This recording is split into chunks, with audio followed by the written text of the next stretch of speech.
Kadang-kadang kita cemburu gitu ya sama orang yang terlalu polos, yang mungkin pergaulannya terbatas, pendidikannya terbatas, orang desa yang walaupun nggak semua orang desa kalau sekarang kan udah pada online ya. Tapi saya pernah umroh bareng seorang bapak petani yang setiap hari jalan katanya 8 kilo ke sawah, buruh tani bukan petani, buruh tani, 8 kilo ke sawahnya, pulang balik berarti 16 kilo setiap hari.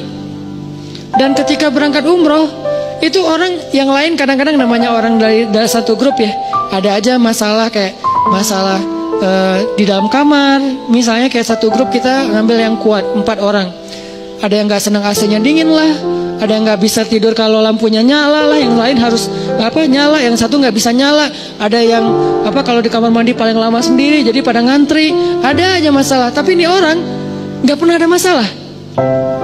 Ke orang lain tuh dia nggak pernah baper, nggak pernah bete, nggak pernah marah, nggak pernah ngomongin yang enggak, nyaman banget, kayaknya hidupnya tuh anteng, nggak ada masalah. Kenapa bisa kayak gitu? Mungkin bukan karena dia orang yang selalu mampu berbaik sangka. Allah menganugerahi dia kepolosan sehingga nggak bisa berburuk sangka.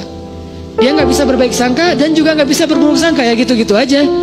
Dalam satu kondisi kadang orang kayak gini lebih bahagia daripada kita yang complicated ya. Satu sisi kita kalau berbaik sangka tuh luar biasa, tapi sisi lain kalau udah was-wasa, berburuk sangka juga bisa rumit banget. Tapi ada orang yang biasa-biasa aja. Sehingga pas lagi umroh tuh saya ngelihat bapak ini kayaknya diantara satu jemaah umroh termasuk saya, dia nih yang paling mabrur ibadahnya. Kenapa? Jangan lihat mabrurnya ibadah itu atau solehnya seseorang itu dari yang tadi sunnah doang. Kadang-kadang ada orang yang ibadahnya tuh bagus banget malam hari tapi siangnya habis. Makanya Nabi nyebutnya dengan istilah apa? Muflis, orang yang bangkrut. Bukan orang miskin, orang bangkrut. Karena kalau orang miskin nggak mungkin bangkrut kan? Apa yang mau dibangkrutin karena nggak ada yang lebih misalnya kan? Orang bangkrut itu orang kaya tapi jatuh miskin, itu namanya orang bangkrut. Muflis bahasa hadisnya. Siapa orang yang bangkrut kata Nabi? Kata sahabat, orang yang kehilangan uangnya ya Rasul, orang yang kehilangan ontanya ya Rasul, orang yang kehilangan hartanya ya Rasul. Kata Nabi bukan itu. Ada yang lebih parah. Siapa? Orang yang kehilangan pahalanya. Jadi balik lagi, saya kayak ngerasa iri gitu ke bapak tadi yang orangnya tuh lempeng, ibadahnya mungkin nggak kayak yang lain yang sehari tahu sampai 5 kali. Dia paling sehari sekali, itu juga kalau ada yang ngajak, kalau nggak di kamar aja sendiri gitu kan ya. Karena udah selesai ibadah umroh ya udah di kamar. Kenapa dia nggak ke masjid? Apa kurang soleh? Bukan, nggak tahu jalan. Dia sekamar tuh berlima aslinya berempat tapi ditambah jadi berlima dan dia nggak komplain. Yang 4 ini komplain, dia nggak komplain. Padahal yang 3-nya komplain, dia nggak. Kenapa? Karena dia ya nggak apa-apa. Terus di antara berlima ini kan ada extra bed ya, karena kamarnya kamar quad dengan bed yang single bed. Terus karena ditambah satu lagi, soalnya udah ganjil, extra bed, dia tidur di extra bed.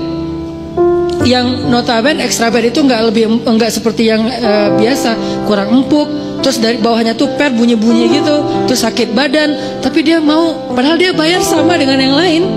Tapi dia dikasih extra bed, gak apa-apa. Terus teman-temannya karena malam-malam pada cepet-cepetan, pada berangkat sendiri-sendiri ke masjid, dia tinggal sendiri, takut. Orang kampung takut keluar entah nyasar, kan yang paling terkenal tentang Mekah itu kan nyasar ya. Akhirnya dia karena takut nyasar, ya udah di kamar aja. Salat subuh di kamar, padahal di Mekah. Pak gimana tadi subuhnya? Di kamar Ustaz. Loh kenapa? Gak ada yang nemenin gitu doang. Wah ini Masya Allah, mungkin subuh dia tuh lebih afdal daripada kita yang subuhnya di masjid. Kenapa? Bukan karena dia nggak mau, dia nggak mampu, takut. Yang lain tawaf sehari 5 kali, dia tawaf kalaupun ada yang ngajak sehari sekali. Tapi nggak pernah ngomongin aib orang lain, nggak pernah berburuk sangka kepada orang lain. Dia orangnya selalu tersenyum, dalam keadaan capek aja bisa tersenyum. Dahsyat nih orang kayak gini nih, nggak tahu Allah kasih kelebihan apa pada diri dia. Ini namanya haqqa tuqati. Husnuzonnya itu udah benar-benar husnuzon. Selalu husnuzon, nggak pernah berburuk sangka. Ada orang kayak gitu, ada, apalagi di kalangan sahabat.